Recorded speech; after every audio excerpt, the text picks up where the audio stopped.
말씀을 보도록 하겠습니다. 오늘 우리에게 주시는 말씀은 누가복음 19장 28절부터 48절까지 이르는 말씀입니다. 신약 성경 누가복음 19장 28절부터 48절까지 말씀입니다. 우리 말씀을 받들 때 자리에서 일어나서 하나님의 말씀을 받들도록 하겠습니다.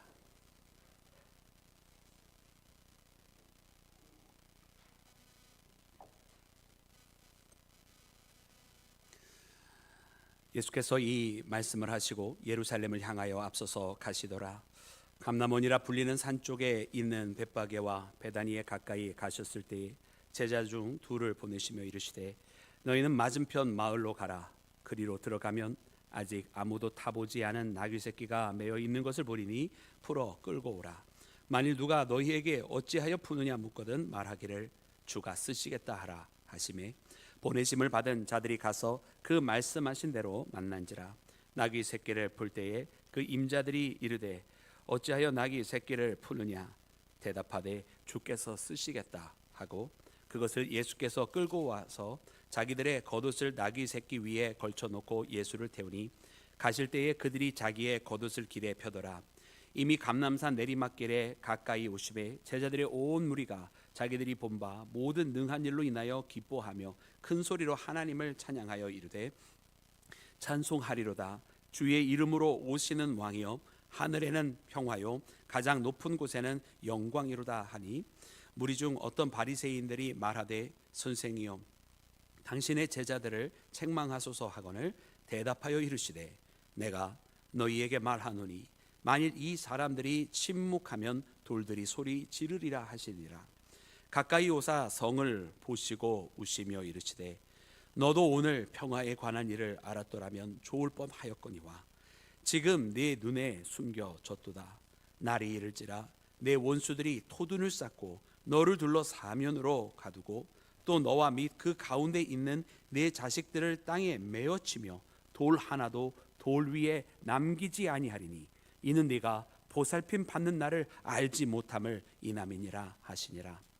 성전에 들어가사 장사하는 자들을 내쫓으시며 그들에게 이르시되 기록된 바 내 집은 기도하는 집이 되리라 하였거늘 너희는 강도의 소굴을 만들었도다 하시니라. 예수께서 날마다 성전에서 가르치시니 대제사장들과 서기관들과 백성의 지도자들이 그를 죽이려고 꾀하되 백성이 다 그에게 귀를 기울여 들으므로 어찌할 방도를 찾지 못하였더라. 아멘. 자리에 앉겠습니다. 할렐루야. 오늘 우리 주님의 크신 은혜와 사랑이 사랑하는 모든 여러분들과 함께 하시기를 주의 이름으로 축원합니다. 사랑하는 여러분, 우리가 사순절 여러분 다섯째 주일을 맞이하였습니다. 이제 우리가 다음 주일에는 여러분 종료 주일입니다. 그래서 예수님께서 예루살렘을 입성하시는 여러분 그날을 여러분 우리가 기억하고 주님 앞에 영광 돌리는 날이 바로 이 종료 주일인데요. 우리가 오늘은 본문 말씀으로 먼저 이 종료 주일에 해당하는 예루살렘의 입성에 대한 말씀을 먼저 만나게 되었습니다. 그래서 우리가 2주간 동안 이 누가복음이 바로 그 예루살렘 성에서 어떠한 일이 있었는지에 대해서 여러분 우리에게 알려주실 텐데 그 말씀을 묵상하면서 또한 동시에 여러분 우리가 누가복음은 3개의 부분으로 나누어져 있다 했습니다. 그래서 마지막이 바로 이 예루살렘에서 그 십자가 사건을 중심으로 여러분 일어났던 그 한 주간을 보여주는 것이고 바로 그 중간이 바로 갈릴리에서 이 예루살렘까지 가는 그 여정이다 했는데 바로 그 마지막 여정이자 예루살렘 입성에 대한 말씀이 바로 오늘 본문 말씀입니다. 오늘 말씀 보니까 여러분 베다니와 벳바게를 지나서 예루살렘을 지나가시는데 여러분 바로 이 베다니와 벳바게는 이 감람산 부근에 있는 즉 다시 말하면 예루살렘의 동편에 위치한 여러분 2개의 작은 마을이었습니다.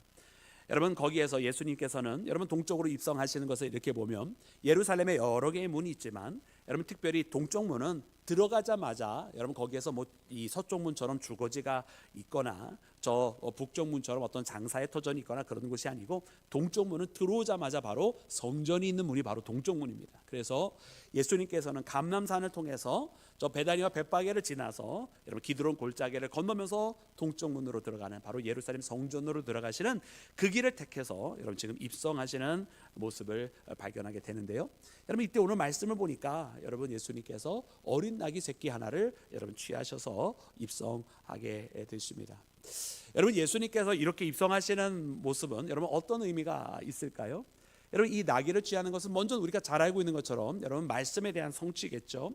근데 이 말씀의 성취에는 단순하게 구약에 이런 말씀이 있었으니까 그 말씀대로 되어졌다라기보다는 사실은 그것을 통해서 여러분 보여주시는 여러분 순종의 의미가 더 깊은 메시지인 것 같습니다.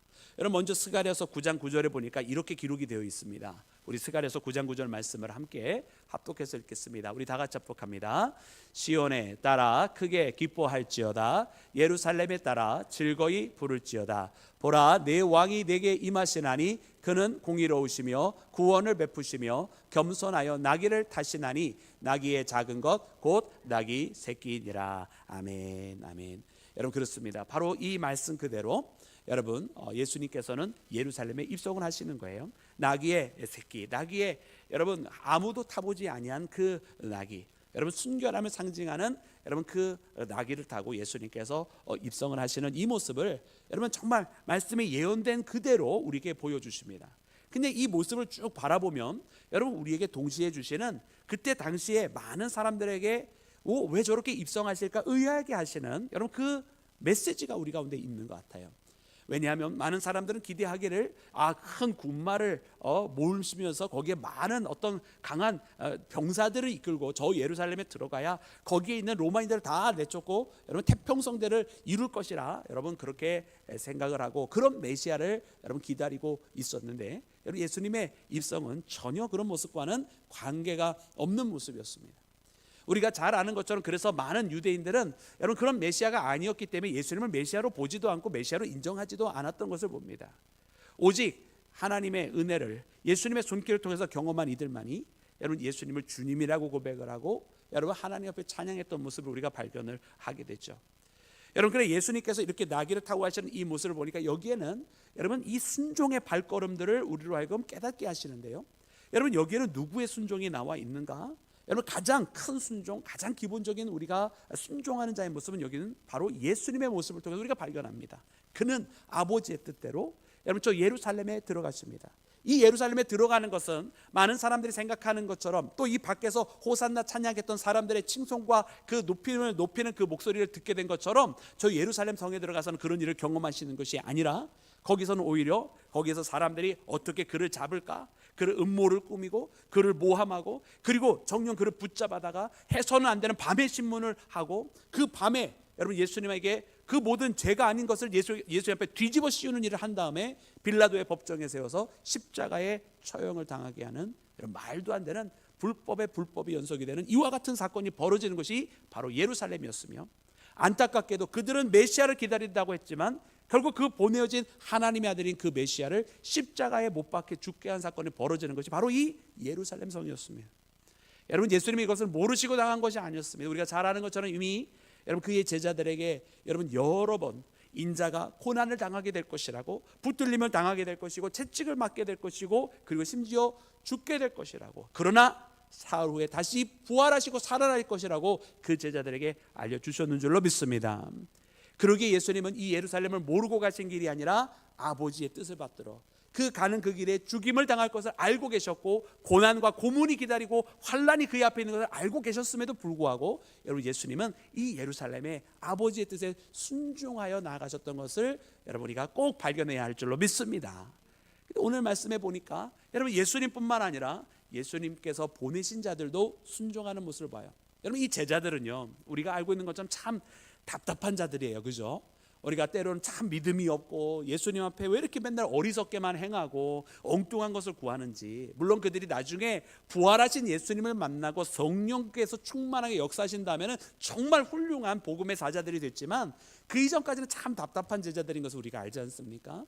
근데 오늘 말씀에는 참 그래도 감사하게도 여러분 이들이 순종을 하는데요. 예수님께서 이 예루살렘에 들어가실 때 어떻게 하시냐면 바로 거기에서 나귀 새끼를 말씀대로 스가랴의 말씀에 응하시기 위하여서 여러분 그는 겸손한 왕이라라고 하는 그 말씀처럼 그것을 보여주시기 위해서 나귀를 하나 여러분 어린 나귀를 하나 취하게 되시는데 여러분 이것을 위해서 예수님께서 제자들을 보내시잖아요. 가서 거기 낙이 하나가 매여 있을 텐데 그것을 풀어 가지고 와라 이러는 거예요. 아니 영문도 모르게 어딘가에 있는 그 묶여 있는 나귀를 갑자기 풀어 오라는 거죠. 그리고 만약 주인이 이거 왜 푸느냐 그러거들랑 주께서 쓰시겠다 그렇게 대답하고 가져오라는 거예요. 할렐루야.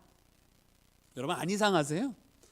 이거 너무 이상한 거예요. 저기 아랫목에 가면은 저기에 저기 제네시스 차가 하나 있을 텐데 그거 차문 열려 있을 테니까 열고서는 차 가지고 와. 근데 그 차 주인이 묻기를 내 차 왜 가져가요? 그러면은 아이고 제가 좀 쓰겠습니다. 그러면 보내줄 거야 이런 거예요. 좀 비유가 좀 이상한가요, 여러분? 아니 그런 거나 뭐가 달라요, 여러분? 그런 거잖아요. 아니 그런데요 이 제자들이 그러면 아이고 그런 거는 하면 안 됩니다. 말도 안 돼요. 그거 누가 주겠어요? 이렇게 말도 할 만도 한데 여러분 오늘 본문 말씀에 나오는 제자들은 그러지 아니했더라고요. 참 용케도 참 희한하게도 이번에는 그 말씀을 있는 그대로 받들고 나갑니다. 오늘 말씀 32절에 보니까 이렇게 기록이 되어 있어요. 우리 오늘 본문 말씀 32절 말씀을 함께 읽어보겠습니다. 시작. 보내심을 받은 자들이 가서 그 말씀대로 만난지라. 아멘. 주께서는 보내셨습니다. 그래서 그들은 주님의 말씀대로 갔습니다. 거기에 메어져 있는 나귀를 보았습니다. 주님의 말씀대로입니다. 그래서 그 묶여져 있는 나귀를 풉니다. 근데 과연 주님의 말씀대로 또 그 나귀의 주인을 만납니다. 여러분 거기에서 여러분 놀라고 당황하지 않고요, 주께서 말씀하신 대로 왜 쓰냐고 왜 그러냐고 물을 때에 주님께서 쓰시려고 합니다라고, 주께서 쓰시겠다라고 그렇게 답변을 합니다. 여러분 여기에서 이 일을 하다가 여러분 따귀를 한 대 맞거나 도둑으로 몰려서 거기서 돌판매질을 당해도 여러분 할 말이 없는 거예요. 그럼에도 불구하고 예수님께서 그렇게 시키셨으니까 그냥 그대로 하고 있는, 순종하고 있는 제자들의 모습을 봅니다. 지금은 십자가를 향해 나아가는 예수님도 아버지 하나님 앞에 순종하고 있고, 또 이 일을 위해 돕고 있는 제자들, 예수님과 함께 동행하고 있는 이 제자들도 여러분 예수님의 이 발걸음에 순종하고 있는 모습이 같이 겹쳐지고 있는 것을 봅니다. 근데 더 나아가서 여기는 또 다른 순종이 계속해서 보이는데, 여러분 이 나귀의 주인도 순종하고 있는 것을 봐요.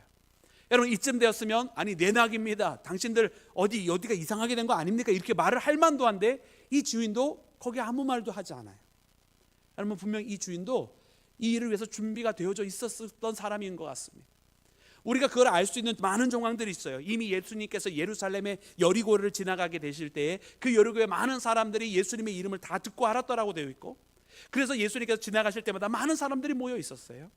그리고 오늘 말씀에도 보니까 거기서 많은 사람들이 예루살렘으로 향해 나가시는 예수님과 동행하고 있는 것을 보고 있잖아요. 그러니 이 나귀의 주인도 그가 누구인지 알았을 것입니다. 그래 주께서 쓰시겠다, 주님이라고 표현할 때 여러분 이 주님이 누구를 가르치는지 여러분 이 나귀 주인도 알고 있었고, 그때 자기의 것을 통해 그의 가시는 길에 쓰임 받을 수 있도록 주님의 그 길에 동참하고 있는 이 나귀의 주인도 우리가 만나게 됩니다. 여러분 그는 자기의 가진 것으로 주님과 함께 가기를 원했던 사람이고, 여러분 주의 가시는 그 길에 쓰시겠다고 하니까 내어드리는 순종을 하고 있는 것을 보게 돼요. 여러분 오늘 우리는 이 시대를 살면서 이렇게 내어드리는 순종이 좀 필요합니다. 왜냐하면 우리는 항상 내어드리지 못하거든요. 내 자신을 내어드리지 못하고 내 시간을 내어드리지 못하고 항상 내 뜻대로 내 가지고 있는 힘과 능력과 내 시간을 내 마음대로만 쓰고 싶어하지 주님 앞에 내어드리지를 못해요. 여러분 이 나귀 주인의 순종이 참 너무나 아름다운 것 같아요. 여러분 그런데 여기에서 또 다른 순종이 하나 더 보여요. 여러분 아까 얘기했던 아버지를 따라가는 누구의 순종? 예수님의 순종. 그리고 예수님의 명령에 따른 누구의 순종? 제자들의 순종. 영문도 모르지만 말도 안 되는 것 같지만 주님 말씀하신 데 따라가는 그 제자들의 순종이 있는가 하면 또한 자신의 것을 내어드리는 여러분 누구의 순종입니까? 나귀 주인의 순종이 있는 거예요. 근데 이 세 가지 순종뿐만 아니라 또 다른 순종의 모습이 보이는데 바로 이 나귀의 순종이 보여요. 아니요 그런 순종이 아닐 수도 있습니다라고 말을 하실 것 같아요. 왜냐하면 그는 자기의 뜻대로 한 게 아니에요. 그건 자기 주인이 넘겨주면 어쩔 수 없이 그렇게 가는 거죠. 어쩔 수 없이. 그리고 거기에서 누군가가 쓰면 그냥 쓰겨지게 되는 거죠. 근데 이 나귀를 바라보면 바라볼수록 야, 참 귀하다 이런 생각이 드는 거예요. 왜냐하면 여러분 이 나귀의 모습 속에 도리어 이 제자들보다 우리의 모습들을 더 발견하게 됩니다. 여러분 그는 이 나귀는 자기가 원하는 게 아니었어요. 원하지 아니했지만 쓰시겠다고 할 때에 쓰여지게 됩니다. 여러분 그는 어린 나귀였고 한 번도 다른 사람이 타보지 않은 나귀라고 그랬습니다. 짐을 져보지 않은 거예요. 익숙하지 않아요. 해본 적이 없어요. 그러니 잘 못했을 거예요. 그렇지 않습니까? 낯설은 거 아닙니까? 처음 해보는 거 아닙니까? 그럼에도 불구하고 쓰시겠다고 하니까 거기에서 쓰임을 받고 있는 존재. 원하지 않지만 쓰시겠다고 하니까 쓰일 수밖에 없는 그런 순종을 하고 있는데요. 이것이 어쩌면 우리의 모습이기도 하다 이런 생각이 들어요. 왜냐하면 주님께서 우리를 쓰시겠다고 하실 때 사랑하는 여러분, 우리가 꼭 원해서 자원하고 아무나 하기만 해서 우리가 쓰임받는 게 아니라 때로는 정말 원하지 않아. 나는 이거 하면 더 귀찮아질 수 있고, 나는 이거 하면 더 괴로워질 수 있고, 내가 이거 하면 힘들 걸 알지만서도 주께서 쓰시겠다고 할 때 어느덧 그 자리에 가 있는 내 자신을 발견할 때 여러분 우리 있잖아요. 어느덧 주님께서 말씀하실 때 내가 원하지 않는데 이미 주님의 일을 하고 있어. 또 안 할 수가 없어. 거기에 이미 매여져 있는 내 자신을 발견할 때 있잖아요. 더군다나 이걸 내가 평소에 잘하고 많이 해보고 그러면 그나마도 좀 날 텐데 왜 한 번도 안 해본 걸 또 주님께서 하라고 하시는지 몰라요. 근데 주님 앞에 그렇게 쓰임받을 때가 얼마나 많은지 모릅니다. 마치 오늘 이 본문 말씀에 이 나귀가 예수님을 태우고 저 예루살렘에 입성하게 되는 것처럼 원하지 아니하지만 가고 있고, 쓰시겠다고 하니까 해보지도 않은 일을 처음으로 하고 있는 이 나귀의 모습을 보면서 맞아 그런 생각이 들어요. 우리도 주님 앞에 그렇게 주님과 함께 걸어갈 때가 있지. 내가 원하지 않지만 나를 쓰시겠다고 해서 그저 내가 어쩌다 보니까 내가 벌써 그 일을 하고 있게 되어 있고, 그리고 한 번도 해보지 않아서 잘 모르겠고 아직도 낯설은데 어느덧 주님과 함께 그 일에 동참하고 있는 내 자신을 발견할 때가 있습니다. 여러분, 그렇게라도 주님과 함께하는 자가 복된 줄로 믿습니다. 오늘 이 예루살렘의 입성은 정말 순종과 순종이 더해진 예루살렘의 입성인 것을 보면서 너무나 마음에 감동이 있어요. 그런데 이 은혜로운 감동이 채 가시기도 전에 이 말씀을 읽으면서 충격을 받게 되는 장면이 뭐냐면, 바로 예수님께서 저 예루살렘을 보시면서 우시고 탄식하고 계시더라는 거예요. 이 많은 아름다운 모습들이 겹쳐지는 가운데 호산나 찬미 소리가 있는 그 가운데 입성을 하시는데, 예수님 도대체 왜 우시는 걸까요? 이 말씀을 보면서 예수님 탄식하고 계시는 모습을 발견합니다. 모든 사람들이 소리 높여 찬양하며 앞에 가면서 노래하고 뒤에서 따라오면서 노래하고 거기에서 겉옷을 내어놓으면서 왕의 행차인 것처럼, 비록 거기에는 정말 레드카펫은 없지만 거기에 정말 자신의 옷으로 겉옷으로 내놓으면서 주님의 길을 왕처럼 영접하고 있는 백성들이 있는데, 여러분 그 기쁨 가운데 분명 주님은 이것은 은혜로 받으셨을 줄로 믿습니다만은, 그럼에도 불구하고 예루살렘에 가까워지면서 그 예루살렘을 바라볼 때에 울고 탄식하시는 예수님을 만난다 이 말이에요. 여러분, 도대체 주님의 마음은 무엇이었을까요? 도대체 주님의 눈에는 저 예루살렘을 바라보셨을 때 무엇이 보인 걸까요? 여러분, 우리가 이 마음을 반드시 깨달아야 합니다. 예수님께서 도대체 무슨 마음이 그의 마음 가운데 가득 채워지셨기에 눈물을 흘리실 수밖에 없었을까?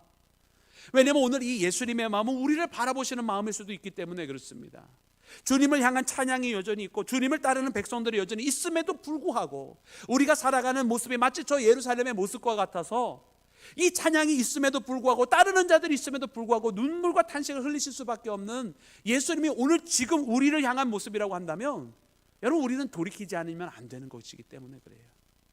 그래 오늘 말씀해 보니까 예수님께서 저 예루살렘을 보고 말씀하시는데 이렇게 말씀하셨습니다. 우리 본문 말씀 함께 읽기를 원합니다. 우리 42절부터 44절까지 이르는 말씀입니다. 우리 다 같이 합독합니다. 시작. 이르시되 너도 오늘 평화에 관한 일을 알았더라면 좋을 뻔하였거니와 지금 내 눈에 숨겨졌도다. 날이 이를지라 내 원수들이 토둔을 쌓고 너를 둘러 사면으로 거두고 또 너와 및 그 가운데 있는 내 땅에 메어치며 돌 하나도 돌 위에 남기지 아니하리니 이는 내가 보살핌 받는 날을 알지 못함을 인함이니라 하시니라. 아멘. 할렐루야. 사랑하는 여러분, 예수님께서 저 예루살렘을 가까이 가시면서 예수님께서 무엇인가 보신 겁니다. 그러면서 하신 말씀이 그거예요. 평화에 관한 것을 너희들이 알았더라면 좋았을 뻔하였지만 지금 그것이 너희들에게 감추어졌다 말씀하세요.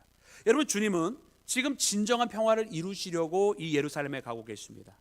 여러분, 주님은 평화의 왕으로 이 땅에 오셨잖아요, 그렇죠? 그리고 예수님께서 이 땅에 태어나셨을 때에 여러분 땅에서는 기뻐하는 자들 가운데 무엇이 있다고 그랬어요? 평화로다 그러셨어요, 그렇죠? 여러분, 우리는 이렇게 평강의 왕으로 오신 주님을 찬양하고 있는 것입니다. 여러분, 오늘 말씀 가운데 이 호산나 찬양하는데도 뭐라고 외치고 있느냐 하면 여러분 하늘의 평화라고 외치고 있어요. 그러니까 이 평화의 왕과 평화를, 여러분 주님은 우리에게 진정으로 그 평화를 이루시기 위해서 가고 계시는데, 여러분 예수님의 십자가를 우리가 화목제라고 고백을 한다고 그랬잖아요. 그죠? 그리고 그 화목제는 누구와 누구 사이의 화목이라고 이야기했죠? 할렐루야. 그렇습니다. 여러분 잘 기억하고 계시네요.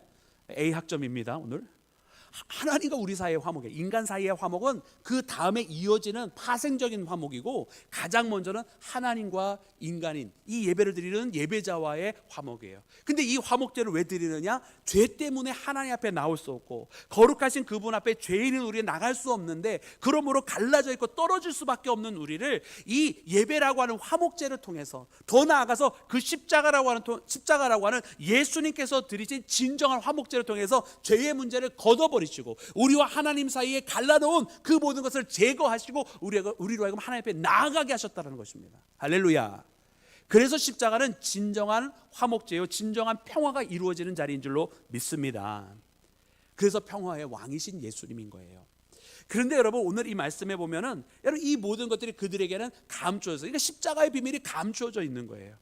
그러면서 저들에게는 지금 무엇이 일어나고 있습니까? 여러분, 그들에게는 임박한 환란이 다가오고 있는 것을 봅니다. 여러분, 너무나 아이러니한 장면이에요. 지금 저 예루살렘은 무엇으로 가득 차 있느냐? 평화는 별로 없어요. 여러분, 이 예루살렘에 올라가 보면 그 다음에 이어지는 기사들을 보면 그들 가운데 갈등이 있고, 또 그들 가운데 예수님을 시기하는 질투가 있고, 또 하나님을 사랑하기보다는 재물을 사랑하여서 벌어지고 있는 성전에 있는 여러분 그런 여러 가지 사고 파는 문제들이 있는 것을 우리가 발견을 하게 되잖아요.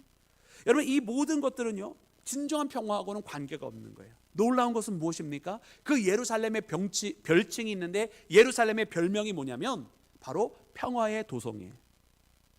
예루살렘은 평화의 도성이라고 불렸다라는 말이에요. 근데 평화가 있어요? 평화가 없어요. 평화의 도성인데 평화가 없어요. 그리고 평화의 왕으로 오신 예수님은 어떻게 해요? 십자가에 매달아 죽어요. 어디에서요? 평화의 도성에서요. 너무나 아이러니하고 역설적인 상황이에요. 근데 이것이 마치 우리가 살아가는 세상과 같아요. 아, 이것은 어떠하다, 우리가 살아가는 세상은 이러한데, 사실은 진정으로 어떠한 일들이 벌어지고 있느냐? 그 반대적인 상황이 벌어지고 있는 거예요.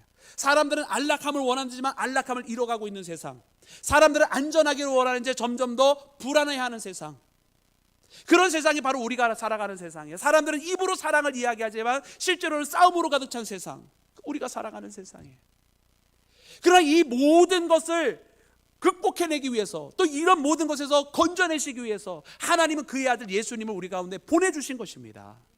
그리고 그 모든 것을 십자가에서 이루셔서 여러분, 갈등 있는 이 세상을 하나 되게 하시고, 싸움이 있고 불안해하는 그곳에서 주님의 사랑을 말씀하시면서 우리를 보호해 주시고 주님 안에서 안식하게 하셨는 줄로 믿습니다.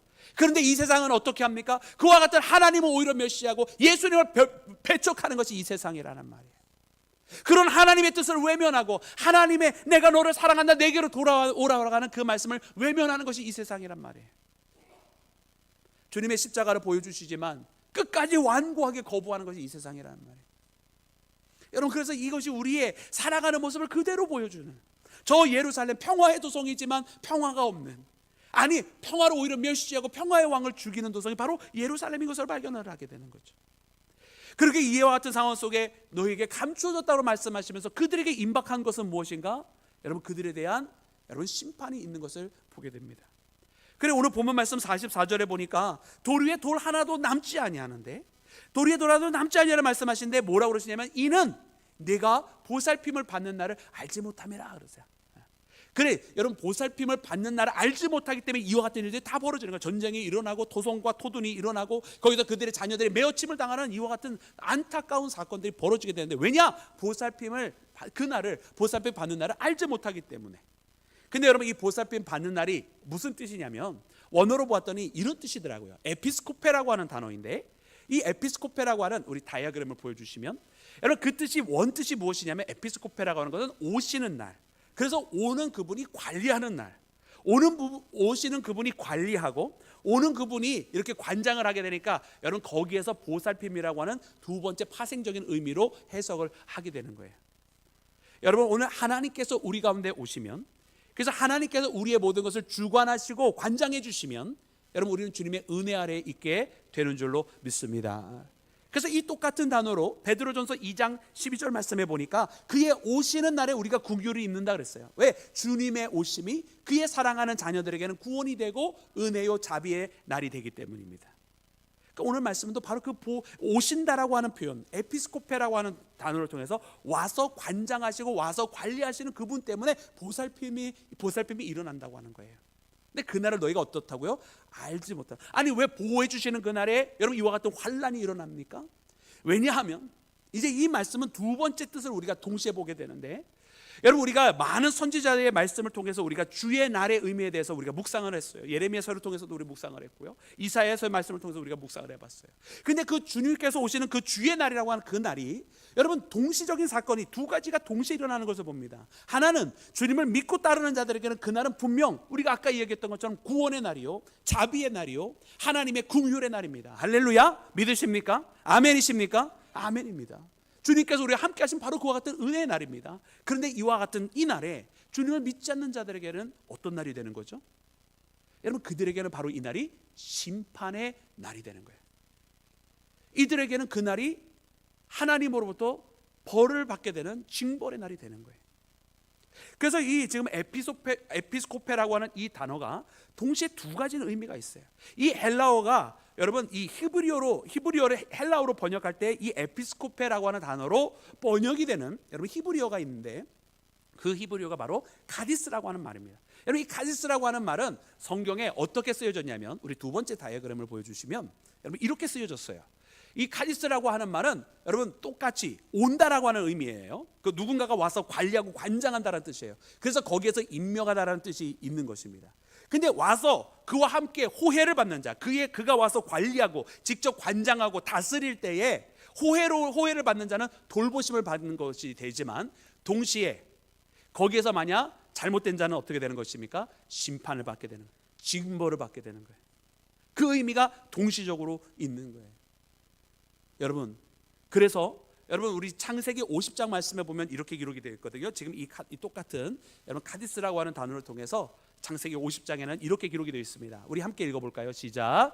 요셉이 그의 형제들에게 이르되 나는 죽을 것이나 하나님이 당신을 돌보시고. 아멘. 하나님이 당신을 어떻게 하시고? 돌보시고. 하나님께서 오신다라고 하는 아까 그 카디스라고 하는 단어를 쓴 거예요. 그래서 하나님께서 오심이 그들에게는 무엇이 되는 거예요? 요셉의 자녀들에게는 돌보시고 이렇게 되는 거예요. 그의 형제들에게는 돌보시고, 하나님의 오심이 호혜롭게 지금 작용을 하고 있는 거예요. 그런데 이 똑같은 가디스라고 하는 단어를 통해서 이사야는 이렇게 이야기를 했습니다. 이사야 10장 3절인데요. 우리 다 같이 이 말씀도 함께 읽어보도록 하겠습니다. 시작. 벌하시는 날과 멀리서 오는 환난의 때에 너희가 어떻게 하려느냐. 아멘. 벌하시는 날, 여러분 이 단어도 무엇이라고 표현이 되어 있냐면 오시는 날 이렇게 되어 있어요. 직역을 하면. 근데 그분이 오시는 날인데 도움을 못 얻는 날이에요. 그러니까 그의 오심이 호혜롭게 작용하지 않고 있습니다. 그의 오시는 날에 무엇이 일어나고 있는 거예요? 징벌, 심판이 일어나고 있는 거예요. 그러면 여러분 이 예루살렘을 바라보실 때 예수님께서 바로 이 말씀을 하시는 거예요. 에피스코페, 주께서 임하시는 그날, 주의 뜻이 우리 가운데 강권적으로 일어나는 그날, 주께서 직접적으로 우리의 역사 속에 간섭하시는 그날. 근데 그날을 너희가 어떻게 했다고요? 알지 못했다. 그날을 알지 못하고 그날에 돌이키지 아니하니까 어떤 일이 벌어집니까? 바로 이와 같은 환란이 일어나게 된다는 겁니다. 여러분 그리고 이 사건은 실질적으로 그들 가운데 일어납니다. 여러분 바로 주후 70년, 여러분 이 날로부터 대략 한 40년이 채 안 되는 그때에 바로 로마의 티투스 장군, 우리가 보통 이야기할 때는 디도라고 이야기하는데, 디도 장군에 의해서 여러분 예루살렘이 멸망을 하게 돼요. 거기서 로마 군대가 여러분 공선전을 벌일 때 보통 토둔을 쌓고 토성을 쌓는데, 그 토성을 쌓고 넘어와서 여러분 이 예루살렘을 점령을 하고, 그래서 70년 6월 24일에 안토니오 이 포트리스 요새가 무너지게 되고, 그 다음에 7월 달에 예루살렘 성문을 불태워버리게 됩니다. 여러분 그 사건이 있고 그것만 하는 것이 아니라 잔인하게 사람들을 죽이는 일들이 여러분 벌어지게 되는 거예요. 여러분 왜 이와 같은 사건들이 벌어지느냐? 여러분 예수님께서 말씀하시는 거예요. 너희들이 이 평화의 날을 알았더라면, 주님의 십자가의 의미를 알고 그들이 회개하고 돌아왔더라면 이라는 말씀이에요. 여러분 그분의 예수님께서 이 땅에 오시는 것이 그를 영접하고 하나님께로 돌아와야 되는데, 아니 완고해서 회개를 하지 않아. 회개하라 전파하셨잖아요. 천국이 가까웠느냐 말씀하셨잖아요. 그런데 천국에는 관심도 없어. 주님의 말씀에 귀 기울이지 아니야. 그저 자신들이 이 땅에 살면서 잘 되는 것만 생각하고 있는 거예요.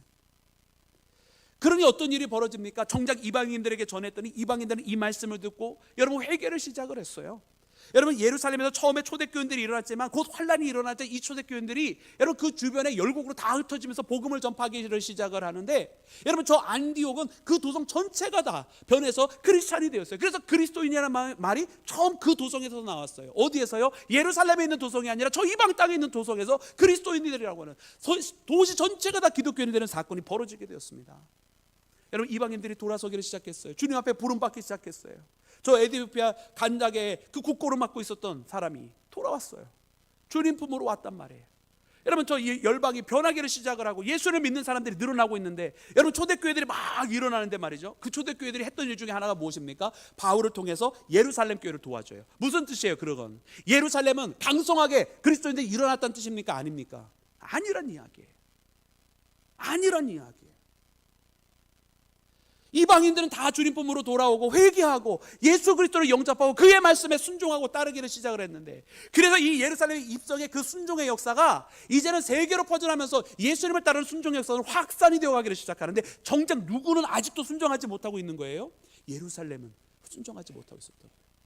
그래서 그곳에 바로 이와 같은 사건이 벌어지게 되었습니다. 여러분 누가복음 23장에 예수님께서 십자가를 짊어지고 골고다로 올라가시는데, 이때 여인들이 울고 있는 모습을 오늘 이 우리의 성경 이 누가복음 23장이 기록을 하고 있어요. 근데 그 말씀을 보니까 이렇게 기록했습니다. 우리 함께 합독해서 읽겠습니다. 시작. 예수께서 돌이켜 그들을 향하여 이르시되 예루살렘의 딸들아 나를 위하여 울지 말고 너희와 너희 자녀들을 위하여 울라. 아멘. 예수님께서 예루살렘을 바라보시고 울고 탄식하셨는데, 그 예수님이 지금 십자가를 짊어지고 올라가실 때에 울고 있는 여인들에게 내가 아니라 너희와 너희 자녀들을 위해서 올라가 그러십니다. 예수님은 지금 다가오는 미래를 보고 계시는 거예요. 완고하고 회개하지 아니하는 이 백성들에게. 사랑하는 여러분, 오늘 이 말씀은 우리에게 주시는 말씀입니다. 여러분 주님의 말씀에 여러분 우리는 돌이켜야 되거든요. 한국교회가 돌이켜야 되고요, 우리 믿음의 백성들이 돌이켜야 합니다. 그러나 얼마나 완고한지 머리로는 다 알아. 하지만 마음으로 따라가지 않아요. 무엇을 해야 되는지 알아. 어떠한 순종의 길을 걸어야 되는지 알아. 아버지 뜻에 순종하고요, 말씀하시면 이해가 안 돼도 그 길을 걸어가야 되는 것이고요, 쓰시겠다고 하면 내어드릴 수 있어야 되는데 내어드리지는 않아. 영문 몰라도 그저 내 뜻이 아니더라도 처음 해보는 것이더라도 주의 길을 걸어가자고 하면 같이 걸어가야 되는데 완고하게 거부하고 있어요. 사랑하는 여러분, 이것이 우리 한국교회의 모습이라고 한다면 여러분 우리 사랑하는 시온교회부터 회개하고 돌아서서 주님 품으로 나아가야 할 줄로 믿습니다. 우리의 가정이, 우리의 자녀들이, 우리 사랑하는 부부와 남편과 아내와 우리 부모와 자녀 간에 정말 믿음으로 돌이키는 사건들이 필요합니다. 사랑하는 여러분, 이 땅에 있는 교회들이요 정말로 눈물로 회개해야 됩니다. 예배에 목숨을 걸고 예배를 해야 되는데 예배가 시시해. 내 마음에 관심이 없으면 예배 안 가. 예배가 우리의 관심이 있어야 드리는 게 예배였던가요? 언제부터 그랬던 건가요? 예배는 하나님 앞에 우리의 자신을 드리는 시간이거든요. 근데 우리의 구미에 맞아야 예배를 드린다고요? 도대체 말이 안 되는 소리를 너무 많이 해요 사람들이. 근데 그걸 또 너무나 당연하게 이야기해요. 심지어 마치 그 말이 맞는 것처럼. 그러니까 교회가 맞춰줘야 돼 사람들한테. 언제부터 예배가 사람들한테 맞추는 예배가 되었나요? 우리가 하나님 앞에 맞추는 것이 예배가 아니던가요? 우리가 정신 차려야 됩니다. 회개하라 천국이 가까웠느니라. 주님 지금도 우리 가운데 말씀하고 계시는 거예요. 이 시간에 주님을 따르는 사람들이 있었어요. 호산나 찬양이 있었어요. 그럼에도 불구하고 주님은 울고 계시더란 말입니다.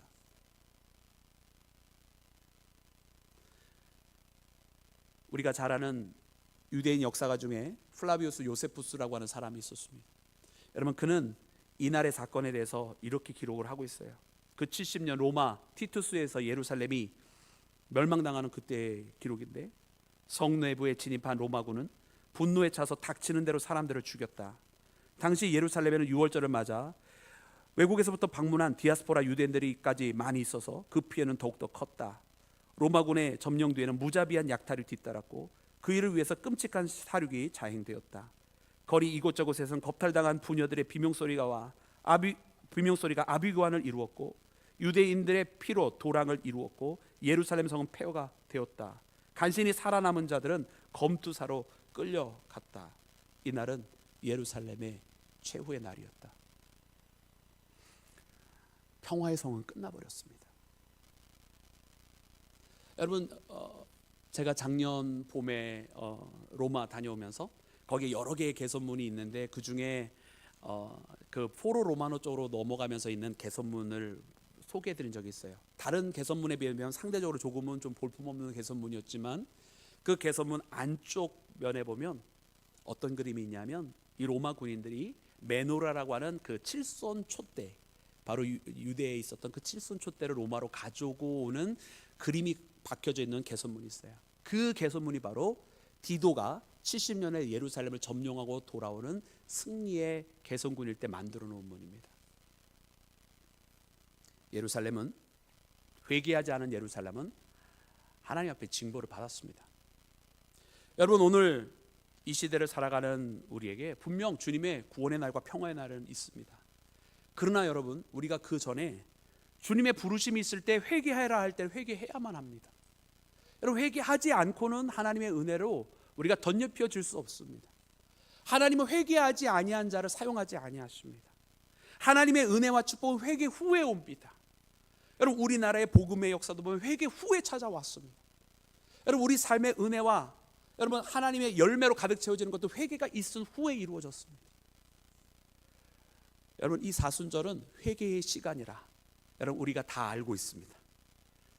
그래서 오늘 이 주일은 이 말씀에 예수님의 탄식을 한번 기억하면서 회개하기를 원합니다.